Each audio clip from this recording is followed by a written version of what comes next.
ঋণের বোঝা আর ক্ষুধার আগুনে পুড়ছেন বিধবা শাহানা।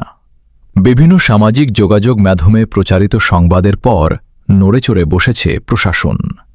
খবর পেয়ে ছুটে গেলেন সিরাজগঞ্জের জেলা প্রশাসক আমিনুল ইসলাম ও দেশের বাহিরে দানশীল মানুষের সহায়তায় পেলেন নিত্য প্রয়োজনীয় বাজার। তিনি সদর উপজেলার রতনকান্দি ইউনিয়নের নারায়ণদিয়া গ্রামে গিয়ে বিধবা শাহানা বেগম ও ১০ বছরের কন্যা আয়শার খোঁজখবর নেন। সাথে ছিলেন অতিরিক্ত জেলা প্রশাসক গনপি রায়, সদর উপজেলা নির্বাহী কর্মকর্তা মামুন খান, রতনকান্দি ইউনিয়ন পরিষদের প্রশাসক ডাক্তার মোহাম্মদ মেরাজ হোসেন মিসবাহসহ প্রশাসনের ঊর্ধ্বতন কর্মকর্তা ও স্থানীয় রাজনৈতিক নেতৃবৃন্দ। শুক্রবারে দেশ ও দেশের বাহিরে দানশীল মানুষের সহায়তায় মানবিক সাংবাদিক মাসুদ রানা বাচ্চুর মাধ্যমে গরুর মাংস, মুরগি, মাছ, চাল, ডালসহ নিত্য প্রয়োজনীয় বাজার হাতে তুলে দেন।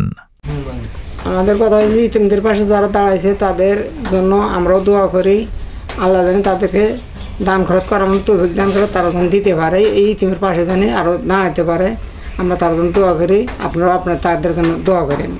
তারা জানি সুখী জীবন হতে পারে, লেখাপড়া করে এই শেখাতন জানি মানুষ হইতে পারে, আল্লাহ জানি মানুষকে মতন তৌফিক দান করে। যারা হেল্প করতেন তাদের পিছনে আমরা বারবার দোয়া করি। ইনশাল্লাহ আপনারা দোয়া করেন, সহযোগিতা পাইলে যতটুকু পাইলে আপনার করেন। পাইছে, অনেক পাইছে।